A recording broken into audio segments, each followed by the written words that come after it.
The messages on my phone are from the life I didn't choose. The first message came in at 2:17 a.m., not a text from a friend, not spam, not one of those wrong number scams. It was from a contact I didn't recognize. No name, just a phone number I'd never seen before. The message said, "I'm sorry I left you that night." I stared at the screen for a long time. There's a special kind of confusion you feel when something lands in your life that clearly belongs to someone else. Like opening a letter that has your address on it but someone else's secrets inside. I typed back, "I think you have the wrong number." The reply came instantly. "Number, this is you," or "the version of you that stayed." That was the moment my body reacted before my brain did. My stomach dropped. My heart started beating too loud in my ears. Not fear yet, more like the feeling you get when an elevator drops a floor without warning. I put the phone face down on the bed and told myself I'd check it in the morning. I didn't sleep. Let me tell you what the story is about before it gets strange. This is about the life you don't choose. About the version of you that takes the other path when you decide to walk away. The one that says yes when you say no. The one that stays when you leave. And what happens when that version of you finds a way to reach back. Because once the messages started, they didn't stop. And the more I read them, the more I realized they weren't just messages. They were memories of a life I almost lived. By morning, there were 3 more texts. You always hated waking up early. You used to drink your coffee black. You said cream made it feel dishonest. You left your jacket on the back of the chair. I still haven't moved it. None of that was true about me. I don't hate mornings. I don't drink coffee black. I don't even own a jacket like the one they described. But the tone of the messages wasn't wrong. They sounded familiar. Not like someone pretending to know me, like someone who actually did. I replied, "Who is this?" The typing bubble appeared, disappeared, appeared again. Then, it's you. The one who stayed. There's a memory I don't think about often. A night, years ago, when everything in my life balanced on a single decision. The kind you don't realize is important until much later. A packed car, a job offer in another city, a relationship already cracking at the edges, the quiet, awful understanding that staying meant comfort and leaving meant becoming someone else. I chose to leave. I remember the way the door sounded when it closed behind me, the weight of the key in my pocket, the feeling that something was ending even though I didn't know what yet. The messages mentioned that night. You stood in the doorway for a long time. The unknown number texted. You kept opening your mouth like you wanted to say something you never did. My throat tightened. That part was true. After that, the messages started coming every day, not constantly, not obsessively. Just enough to feel intentional, small details, ordinary moments. Pieces of a life that felt adjacent to mine. You finally fixed the sink. It still leaks a little, but you said you liked the sound. You forgot your lunch again. I left it in the fridge. You fell asleep on the couch watching that stupid show you pretend to hate. I don't have a sink that leaks. I don't forget lunch. I don't even own a couch like the one they described. But the rhythm of the life in those messages started to feel real, like someone was sending me postcards from a parallel version of my own existence. I tried to block the number. It didn't work. The messages still came, not from a different number, from the same one. Like the phone itself had decided this conversation was allowed. The messages started getting heavier. She asked about you today. I told her you were fine. I didn't know what else to say. I knew who she was before I wanted to admit it, the person I left behind. The relationship I ended because staying meant shrinking into a version of myself I was afraid of becoming.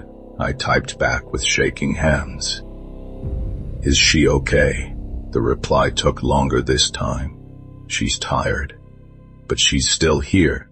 That one sentence hurt more than it should have. Because in my life, she isn't. We didn't stay in touch. We didn't become friends. We didn't end in a clean, gentle way. We just faded out of each other's stories. In this other version of my life, she didn't fade. She stayed. The messages began to show me things I couldn't unsee. A quiet apartment filled with shared history. Arguments that ended in silence instead of goodbye. Small, stubborn acts of love that never quite fixed what was broken. The life I didn't choose wasn't better, but it was fuller, heavier, more crowded with people I no longer had. And the worst part, the person sending the messages didn't sound happy. They sounded tired. One night, I finally asked the question I'd been avoiding. Are you happy? The typing bubble stayed on the screen for a long time. Then, I don't know if that's the right word, I stared at that sentence until my eyes burned. Then why are you telling me all this? I wrote. The reply came slower than usual. Because you should know what you walked away from. That's when the messages stopped feeling like an accident. They felt like a haunting.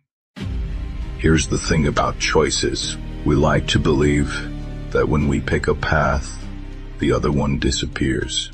That the door we don't open leads to nothing. That the life we don't live just evaporates. But reading those messages, it started to feel like the other life didn't vanish. It just went on without me. And now, somehow, it was bleeding into mine. The messages started describing moments that hadn't happened yet. You're going to think about calling her tonight. You won't. You'll convince yourself it's too late. That night, I sat on the edge of my bed with my phone in my hand, staring at her name and my contacts. I didn't call. The next message came an hour later. See. That's when I realized the messages weren't just memories. They were watching me, or predicting me, or maybe living ahead of me. The choice that never ends. The last message came late, later than any of the others. My phone buzzed in the dark, the screen lighting up the room with that soft, lonely glow that feels too intimate at night. She's leaving. My heart started racing. Who? I typed. Even though I already knew. The version of her that stayed. I sat up, suddenly cold. She's tired of waiting for you to come back. I didn't know how to breathe. There is no you to come back, I wrote. I'm here, you're there.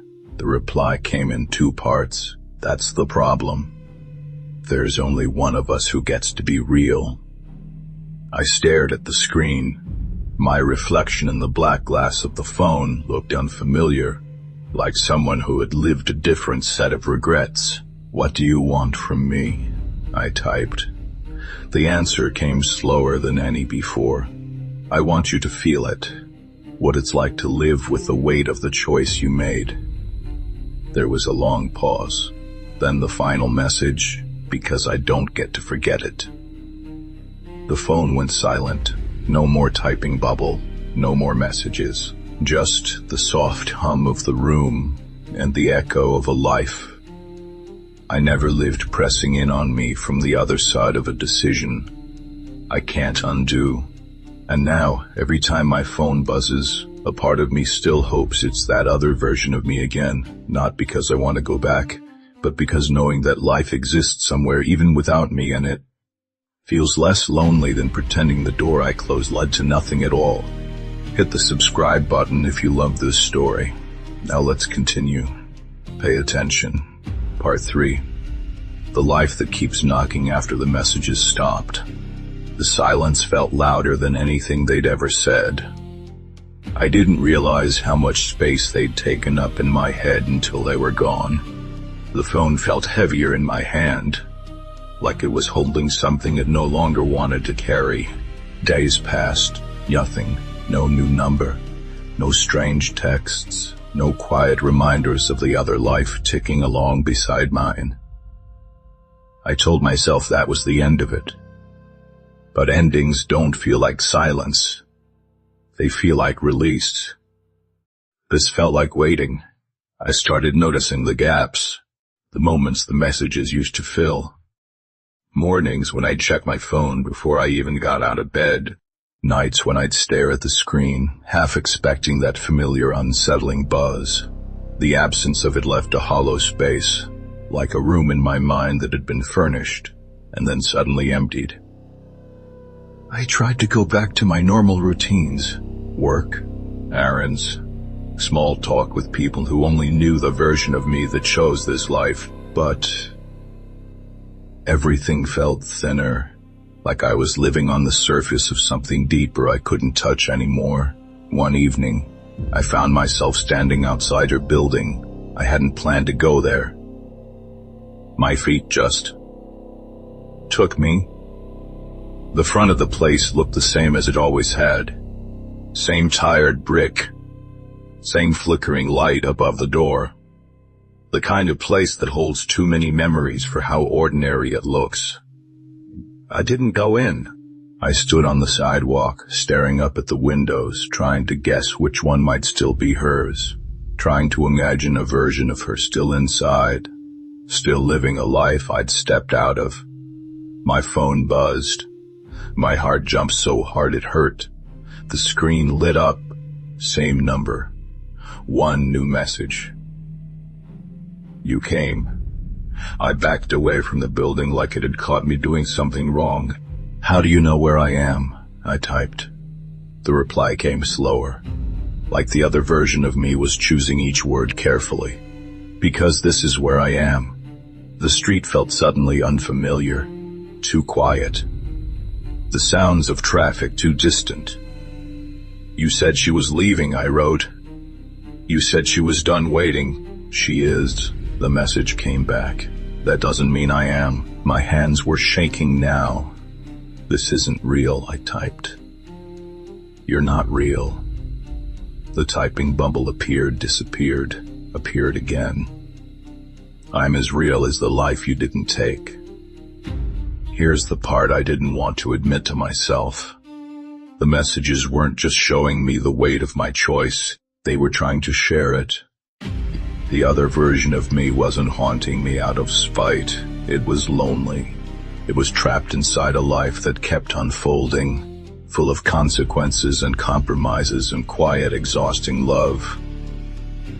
And I was the version that got to walk away. What do you want from me? I asked again. The reply came almost immediately. I want you to remember that this life exists, that every time you feel like you escape something, someone else is still living inside it. I stared at the words, my chest tight. I can't live two lives, I typed. I barely managed this one. The response was softer. I know.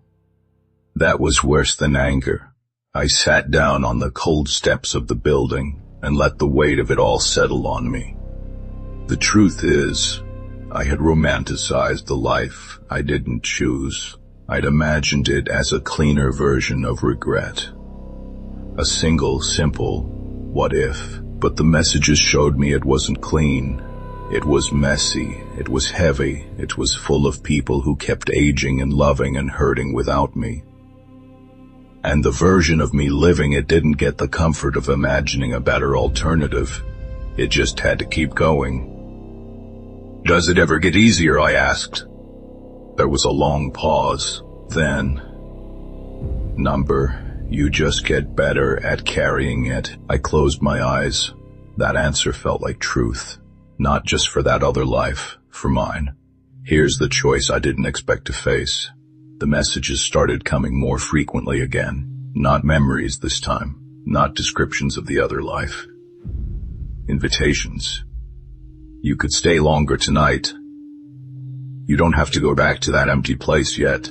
It's quieter here when you're around.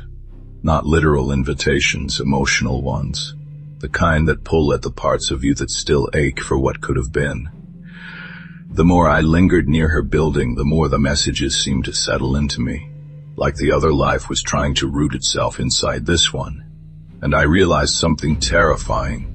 If I kept answering, if I kept standing on the edges of that other life, I would never fully live my own. I would become a visitor in both. The last message came when I finally turned away from the building. I didn't know it would be the last. If you stop replying, the message said, I don't disappear. I just stop being seen. I typed my response slowly. I don't want you to disappear. The reply came after a long silence. Then live like I can't. I stood there, phone in my hand, the night air cold against my face. And for the first time since the messages began, I didn't reply. I walked home alone. No buzzing phone. No quiet voice from the other side of my choices. Just the sound of my own footsteps and the strange heavy peace of knowing that some doors stay open only as long as you keep standing in them. Here's the truth. I'm still learning to live with. Every choice creates a life you don't get to live. Those lives don't vanish. They just go unwitnessed. And sometimes when you're quiet enough, you can almost hear them breathing on the other side of your decisions. I still check my phone when it buzzes. A part of me always expects it to be that other version of me again. But now, when the screen lights up with ordinary messages from the life I did choose, I try to answer them. Not because this life is perfect, but because it's the only one I'm allowed to be real in. And that has to be enough.